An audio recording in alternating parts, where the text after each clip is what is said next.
साल 2021 में इंडिया ने 5 लाख इंजीनियरिंग ग्रेजुएट्स प्रोड्यूस किए। इस साल जेईई मेन सेशन 1 के रजिस्ट्रेशंस में 9 लाख स्टूडेंट्स ने रजिस्ट्रेशंस किए थे।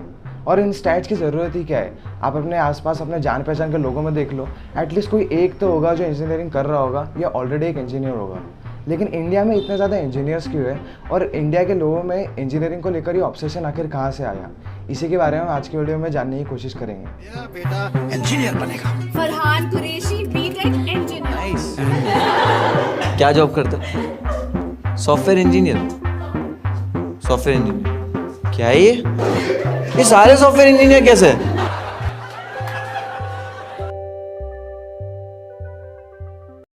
इंडिया में इंजीनियर्स का पहला ग्रुप था मिलिट्री इंजीनियर्स का, जो ब्रिटिश आर्मी के लिए फोर्ट्स, रोड्स, ब्रिजेस ये सब बनाते थे।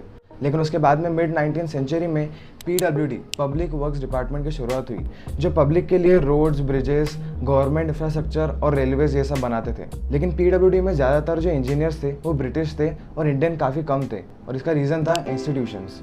इंस्टीट्यूशन ऐसा ऑर्गेनाइजेशन थे जिसका मेंबर इंजीनियर्स बन सकते थे। इंजीनियर्स यहाँ पर आकर अपने आइडियाज़ डिस्कस करते थे, उनके कई सारे सेमिनार्स होते थे और वो वर्ल्ड लेवल पर इंजीनियर्स को रिप्रेजेंट करते थे। उस वक्त मेजरली 3 इंस्टीट्यूशंस थी, institution of civil engineers, institution of mechanical engineers और इंस्टीट्यूशन ऑफ इलेक्ट्रिकल इंजीनियर्स।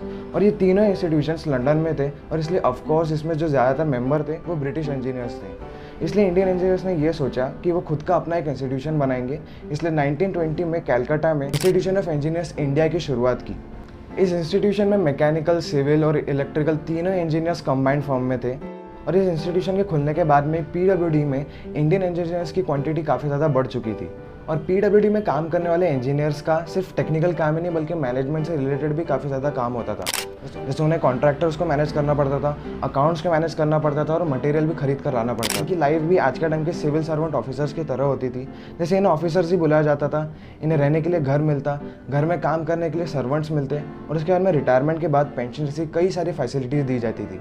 अब क्योंकि उस वक्त इंजीनियर्स को ऑफिसर की पोस्ट दी जाती थी, इसलिए लोगों के मन में इंजीनियरिंग एक हाई प्रोफाइल जॉब बन चुका था। उसके बाद में इंडिया में कई सारी प्राइवेट इंडस्ट्रीज़ और प्राइवेट कंपनीज भी खुलने लगी, जिससे प्राइवेट सेक्टर में भी इंजीनियर्स एंटर होने लगे। लेकिन उसके बाद में 1947 में इंडिया को आज़ादी मिली। At the stroke of the midnight hour, when the world sleeps, India will awake to life and freedom.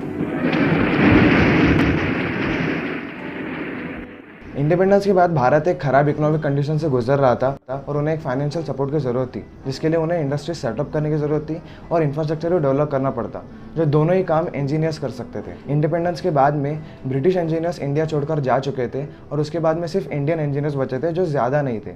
इसलिए फिर 1951 में जवाहरलाल नेहरू ने IIT की शुरुआत की खड़गपुर में। उसके बाद में अगले 10 सालों में इंडिया में कई सारे IITs खोले गए। उसके बाद इंडिया में कई सारे कंस्ट्रक्शन के काम भी होने लगे और इंजीनियर्स को ये फील हो रहा था कि वो सिर्फ रोड्स, ब्रिजेस और बिल्डिंग्स ही नहीं बना रहे, लेकिन वो साथ मिलकर एक नेशन बिल्ड कर रहे हैं। अब क्योंकि 1948 में इंडिया पाकिस्तान के साथ में एक वॉर ऑलरेडी लड़ चुका था, उन्हें ये पता था कि उन्हें मिलिट्री और टेक्निकल एडवांसमेंट्स की ज़रूरत है। इसलिए 1958 में इंडिया ने DRDO की शुरुआत की, जिसने उन्हें आने वाले 2 पाकिस्तान के साथ वॉर्स में काफ़ी ज़्यादा हेल्प की। उसके बाद में 1960s में इंडिया ने अपने एग्रीकल्चरल पोटेंशियल अनलॉक करने के लिए ग्रीन रेवोल्यूशन की शुरुआत की, जिसमें मशीन की काफ़ी ज़रूरत थी, जिसमें मैकेनिकल इंजीनियर्स ने बहुत बड़ा रोल प्ले किया। उसके बाद में 1969 में इसरो की शुरुआत हुई और अगले 5 सालों में ही इसरो ने अपना पहला सैटेलाइट आर्यभट्टा लॉन्च कर दिया था, जिससे इंडिया के एरोस्पेस और मैकेनिकल इंजीनियरिंग में काफ़ी ज़्यादा ग्रोथ हुई। लेकिन फिर लेट 1980s में इंडिया काफ़ी ख़राब इकोनॉमिक कंडीशन से गुजर रहा था, क्योंकि इंडियन गवर्नमेंट कर्ज में डूबी हुई थी।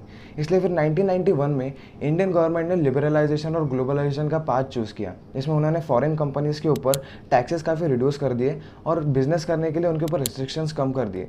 इससे फॉरेन कंपनीज इंडिया में एंटर होने लगी और यही वक्त था अमेरिका में होने वाले IT बूम का। इसी के साथ इंजीनियरिंग की एक और फील्ड सॉफ्टवेयर में भी काफ़ी ज़्यादा ग्रोथ होने लगी और इंडिया में भी काफ़ी ज़्यादा सॉफ्टवेयर इंजीनियर्स बनने लगे।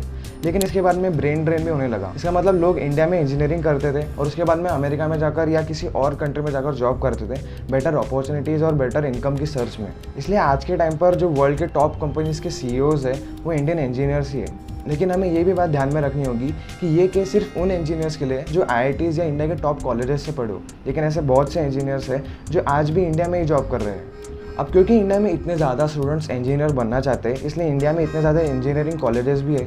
और ज़रूरी तो ये नहीं है कि सारे कॉलेजेस स्किल्ड इंजीनियर्स प्रोड्यूस करें। जैसे नीति आयोग के वाइस प्रेसिडेंट ने रिसेंटली ये कहा था कि इंडिया के 48% इंजीनियर्स अनएम्प्लॉयड है। इंजीनियर्स ने इंडिपेंडेंस से लेकर अब तक की इंडिया की ग्रोथ में काफ़ी बड़ा रोल प्ले किया है। अब क्योंकि इंजीनियर्स इंडिया की इकोनॉमिक सिस्टम का इतना बड़ा रोल प्ले करते हैं, इसलिए इंजीनियर्स का अनएम्प्लॉयड रहना इंडिया अफोर्ड नहीं कर सकता। ये चैनल इसी तरह के एक्सप्लेनेटरी वीडियोस बनाता है, तो अगर आपको इस तरह का कंटेंट पसंद आता है तो चैनल को सब्सक्राइब कीजिए और आप हमारे इंस्टाग्राम पेज को भी फॉलो कर सकते हैं, जिसका लिंक मैंने डिस्क्रिप्शन में दे दिया है।